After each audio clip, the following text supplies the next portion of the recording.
எப்படி எடுக்க வேண்டும் என்ற சூட்சமும் எங்களுக்கு தெரியும். யாரு சின்னவர் சொன்னார். இத்தனை நாள் என்ன பிடிங்கிட்டு இருந்தாங்க, என்ன கைட்டிட்டாங்க, நீட்டை எடுக்க முடிஞ்சதா? நீட்டை நான் ஏற்கனவே சொல்லியிருக்கேன், நிறைய மக்கள் பார்த்துருப்பாங்க. இந்த நீட்டை தமிழ்நாட்டில் எதிர்க்கிறதுக்கு முக்கியமான காரணங்கள் என்னன்றதை நான் சிலதை சொல்லியிருப்பேன் உங்களுக்கு. அதாவது நீட்டை கொண்டு வந்தது காங்கிரஸ், வாதாடின வக்கீல் நளினி சிதம்பரம். இந்தியாவுக்கே நீட்டு ரொம்பவும் முக்கியம்னு சொல்லி வாதாடின வக்கீலே சுப்ரீம் கோர்ட்ல அந்த அம்மா தான். ஆனால் திமுக தரப்புல என்ன சொல்றாங்க, நாங்கள் அதை நிறைவேற்ற விடலை, மோடி அரசாங்கம் வந்த உடனே தான் அதை நிறைவேற்றி தமிழக மாணவர்கள் வாழ்க்கையை அழிச்சிட்டாங்கன்றாங்க. நான் என்ன கேட்குறேன், அதை நடைமுறைப்படுத்த தடுத்த நீங்க வாதாடின வக்கீல் நளினி சிதம்பரத்தை ஏன் நீங்க தடுத்து நிறுத்தலை, வாதாடக்கூடாதுன்ட்டு என்னுடைய முதல் கேள்வி. இதுல இன்னொன்று என்னன்னு பார்த்தீங்கன்னா, நீட்டை கொண்டு வந்தது காங்கிரஸ், ஆனால் சில மாற்றத்தை கொண்டு வந்தது மோடி அவர்கள். அதாவது இதுல என்ன செஞ்சிட்டாருன்னு பார்த்தீங்கன்னா, அன்னைக்கு +2ல் அபோவ் 90% இருந்தால் தான் உங்களால் மெடிக்கல் காலேஜுக்கு உள்ளே போக முடியும். அப்போ பிரைவேட் காலேஜஸ் கோட்டா 25% தான் இருந்தது, 25% தான் இருந்தது கவர்மெண்ட் கோட்டா. இதை பார்த்துட்டு என்ன பண்ணிட்டார் மோடி, 90% மக்கள் கவர்மெண்ட் ஸ்கூல் மாணவர்களால் அவ்வளோ மார்க் எடுக்க முடியாது.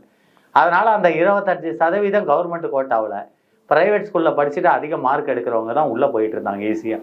கவர்மெண்ட் ஸ்கூல் மாணவர்களால் போக முடியல. அதை பார்த்துட்டு தான் மோடிஜி அவர்கள் என்ன பண்ணார், உனக்கு கட் ஆஃப் மார்க் தேவையில்லை அப்படின்ட்டு அந்த 90% கட் பண்ணிட்டார்.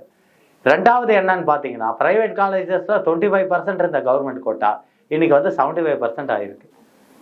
அவங்களுக்கு 50% டொனேஷன் வாங்குறது அடி வாங்கப்பட்டிருக்கு.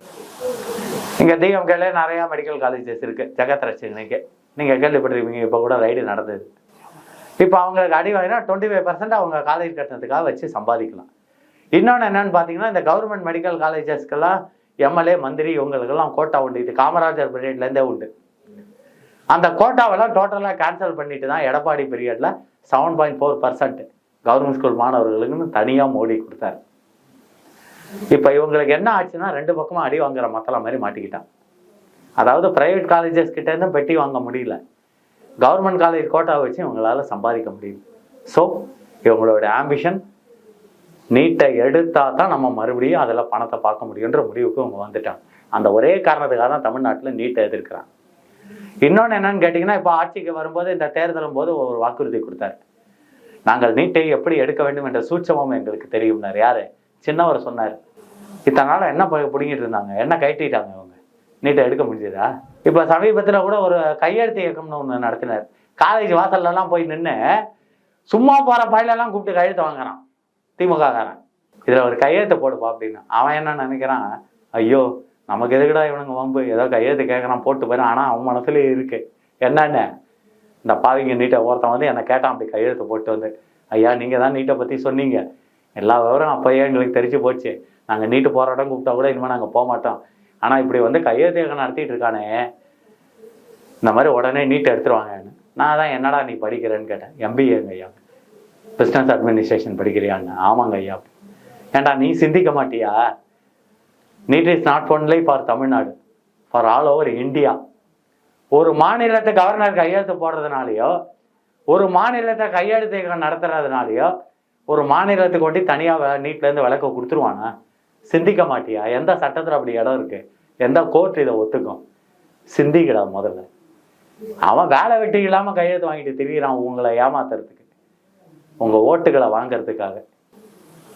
இப்ப அடுத்தது என்ன சொல்லுவான் தெரியுமா, இந்த தேர்தலில் நிச்சயமா இதை சொல்லுவாங்க, காங்கிரஸ் ஆட்சி வந்த உடனே நாங்கள் நீட்டை எடுப்போன்னுவான். ஆனா முடியும், அதுக்கு ஒரு வழி இருக்கு. ஆனா அதுலயும் பிரச்சனைகள் இருக்கு. அந்த வழி என்னன்றதையும் நான் உங்களுக்கு சொல்றேன். அதாவது காங்கிரஸ் வந்த உடனே அவங்க என்ன பண்ணுவாங்கன்னா, சென்ட்ரல் கவர்மெண்ட் இந்த ஜிஓவை கேன்சல் பண்ணிட்டு புது ஜிஓ போடுவாங்க, இந்தியாவுக்கு நீட் அவசியம் இல்லைன்ட்டு.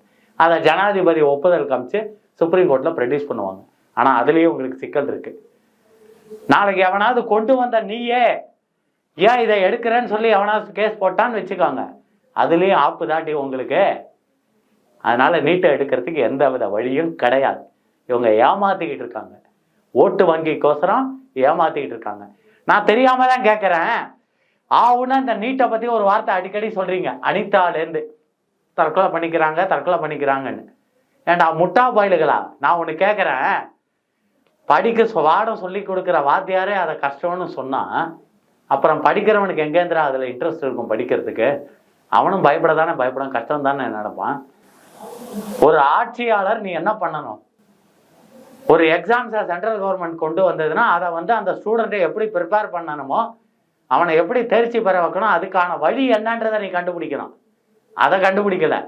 நீட்டுக்கு பயந்து மாணவர் தற்கொலை, மாணவி தற்கொலை, இதை தாண்டா சொல்லிட்டு தெரியுறீங்க. அப்போ என்ன அர்த்தம்? You are not giving the encouragement for the students.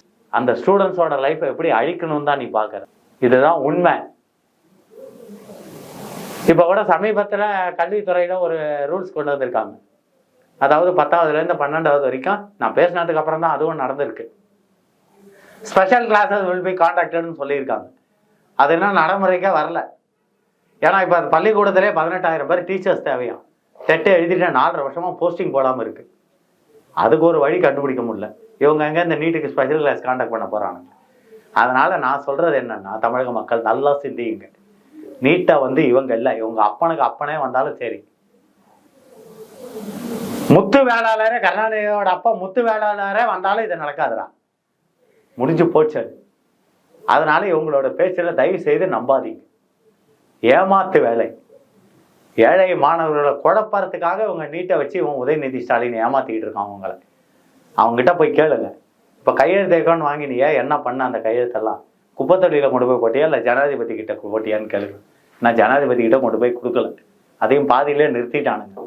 எடுக்கிறவன் நீ அதை கொண்டு போய் முழுசாக சப்மிட் பண்ண வேண்டியதானே. நியூஸே வெளியில வரலையா, நீ கொடுத்ததுக்கான ஆதாரமே வெளியில வரலையா? அப்போ இதுல இருந்தே தெரிஞ்சுக்கோங்க, இவங்க செய்யறது எல்லாமே ஏமாற்று வேலை தான். உங்களுக்கு கண்ணாமூச்சி நாடகம் ஆடிக்கிட்டு இருக்காங்க. அதனால தயவு செய்து நீட்டை பத்தி மக்கள் நீங்க சிந்திக்காதீங்க, படிக்கிற மாணவர்களும் சிந்திக்காதீங்க. உங்களோட ஸ்டடீஸ்ல நீங்க கவனமா இருங்க. நான் கேட்ட மாதிரி அந்த தரமான கல்வியை கொண்டு வந்து கவர்மெண்ட் ஸ்கூல்ல கொடு. பிரைவேட் ஸ்கூல்ல எடுக்கிற சிபிஎஸ்இ சிலபஸ் எஜுகேஷன் சிஸ்டமை கொண்டு வந்து கவர்மெண்ட் ஸ்கூல்ல கொடு. கவர்மெண்ட் ஸ்கூல் ஏழை மாணவர்களோட எஜுகேஷனை இம்ப்ரூவ் பண்ணு. அப்போ நீ உண்மையான லீடர். அதை விட்டுட்டு கவர்மெண்ட் ஸ்கூல் கல்வி, தரமான கல்வி, உங்க பிள்ளைகளை சேருங்க அப்படின்னு சொல்லிட்டு உன் கட்சியில இருக்கிற கவுன்சிலரே கொண்டு போய் அவன் பிள்ளைய வேலை மாடல சேர்க்கிறான். ஏன்டா? இதுக்கு காரணத்தை சொல்லு. சிந்திச்சு பாருங்க நல்லா. அதுக்கு ஒரு அமைச்சர், ஒரு எம்பி விளக்கம் கொடுத்தான் பாருங்க, அதை சொல்லியே தீரும். அவன் வந்து என்கிட்ட அந்த விளக்கத்தை கொடுத்துருந்தான்னா வேற மாதிரி ஆயிருக்கும். சொல்ல முடியாது. நான் ஜெயிலுக்கே போனாலும் பரவாயில்லன்னு அவனை அடிச்சாலும் அடிச்சிருப்பேன். யாரு? இந்த ஓட்டவாய் ராசா. ஒரு பொண்ணு கேட்டிருக்கு, ஐயா ஒரு பெரியவர் கேட்டார், எங்கள் பிள்ளைகளை ஏன் கவர்மெண்ட் ஸ்கூலில் சேர்ன்னு சொல்லிட்டு உங்கள் பிள்ளைகளை ஏன் ப்ரைவேட்டில் சேர்க்குறீங்கன்ட்டு. அதுக்கு அவன் ஒரு கிரிமினலான பதிலை சொல்லியிருக்கான் மேடையில். சொல்கிறேம்மான்னு சொல்லிட்டு என்ன சொல்லியிருக்கான், அம்மா நிறையா பேர் இந்த கேள்வியை கேட்குறாங்க, எங்கள் பிள்ளைகளை வந்து நாங்கள் கவர்மெண்ட் ஸ்கூலில் சேர்க்கறது பெரிய விஷயம் இல்லை, ஆனால் அப்படி எங்கள் பிள்ளைகளை நாங்கள் கொண்டு போய் கவர்மெண்ட் ஸ்கூலில் சேர்த்தோம்னா அங்கே படிக்கிற ஏழை மாணவர்களுக்கு தாழ்வு மனப்பான்மை உண்டாகும். அந்த தாழ்வு மனப்பான்மை உண்டாக கூடாதுன்றதுக்காக தான் நாங்கள் எங்கள் பிள்ளைகளை ப்ரைவேட்டில் சேர்க்குறோன்னு. ஏண்டா மூலகட்ட நாய, அந்த தாழ்வு மனப்பான்மை உண்டாக கூடாதுன்றதுக்காக தானடா யூனிஃபார்ம்னு ஒன்றை கொடுத்துருக்காங்க. அப்போ என்ன அர்த்தம்? அந்த ஏழை மாணவர்களுக்கு தாழ்வு மனப்பான்மை உண்டு பண்ணுறான். யாரு? ராசா உண்டு பண்ணுறான். இந்த மாதிரி பதிலை எவனா சொல்லுவானாங்க? இவன் சொல்லியிருக்கான். நல்லா சிந்திச்சு பாருங்க. யூனிஃபார்ம்னு எது கொண்டு வந்தது? ஏற்றத்தாழ்வு இருக்கக்கூடாதுன்றதுக்காக தானடா ஒரே மாதிரி ட்ரெஸ்ஸு. ஆனால் நீ சொல்கிற ஏற்றத்தாழ்வு வரும்னு. எப்படா வரும் அது? உன் பிள்ளை காரில் வருதுனாலையா? காரை கட் பண்ணு, சாதாரணமாக பஸ்ஸில் அனுப்புவோம் பிள்ளையா, யார் வேணாங்கிற? நீங்கள்லாம் தான் ஏழைகளின் தோழர்களாச்சு. பிள்ளைகளோட பிள்ளையா பஸ்ஸில் அனுப்புடா, கவர்மெண்ட் பஸ்ஸில் பாசை கொடுத்து. ஏன் நீ காரில் அனுப்புகிற? இதெல்லாம் நீங்கள் சிந்திக்கணும் மக்கள். புரியுறதுங்களா? இவனுங்க வந்து உங்களை எப்படி ஏமாத்தணும் நல்லா தெரியும். ஒரு திமுககாரன் பப்ளிக்காக என்கிட்ட சொல்கிறான். என்ன சொல்கிறான் தெரியுமா? சொல்கிறான், நாங்கள் இமயமலையை கொண்டு வந்து தமிழ்நாடுக்குள்ளே வைப்போம்னு சொன்னாலும் இந்த ஜனங்க கைத்தட்டுங்கிறான். அப்போ உங்களை எவ்வளோ கேவலமாக நினச்சிருக்கான் பாருங்க. அந்த மென்டாலிட்டியை வச்சு தான் இவனுங்க அரசியல் பண்ணிக்கிட்டு இருக்காங்க. முதல்ல இதை நீங்கள் தெரிஞ்சுக்கோங்க. நீட்டை வந்து இவன் இல்லை, அதை தான் சொல்கிறேனே, கருணாநிதி இல்லை. கருணாநிதியோட அப்பா முத்து வேளாளரே வந்தாலும் ஆட்டக்கூட முடியாது, அசைக்க கூட முடியாது. நீட்டு முடிஞ்சு போன விஷயம்.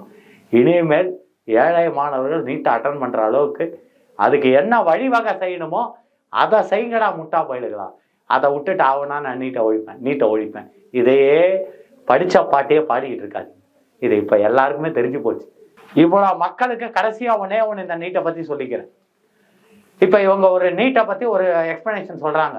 என்னன்னு, ஏழை மாணவர்கள் உள்ள போக முடியலன்ட்டு. நான் இதுக்கு விளக்கம் கொடுக்கணுன்ற அவசியமே இல்லை. நான் இதுக்கு வந்து இவ்வளோ கோட்டாவில் இவ்வளோ பேர் போயிருக்காங்க அவ்வளோ பேர் போயிருக்காங்கன்ற இதுவே சொல்ல வேணாம். நான் சொல்கிறத நீங்கள் நம்ப வேண்டாம். ஏன்னா எனக்கு முத்திரை குத்திட்டானுங்க, நான் பிஜேபி பேச்சாளர்னு. டைரெக்டாக இப்போ தகவல் உரிமை சட்டம்னு இருக்குல்ல, அங்கே போங்க. நீட்டு வரத்துக்கு முன்னாடி எத்தனை ஏழை மாணவர்கள் உள்ளே போனாங்க மெடிக்கலுக்கு? கவர்மெண்ட் ஸ்கூல் மாணவர்கள் எத்தனை பேர் போனாங்க? நீட்டு வந்ததுக்கு அப்புறம் எத்தனை பேர் போயிருக்காங்க? இதை நீங்கள் கேளுங்க. அந்த தகவல் உரிமை சட்டத்திலே உங்களுக்கு அதுக்கான பதில் தெரியும். அப்போ இந்த நாராயணன் சொல்கிறது உண்மையா இல்லை பொய்யான்றது அப்போ உங்களுக்கு தெரிஞ்சிடும்.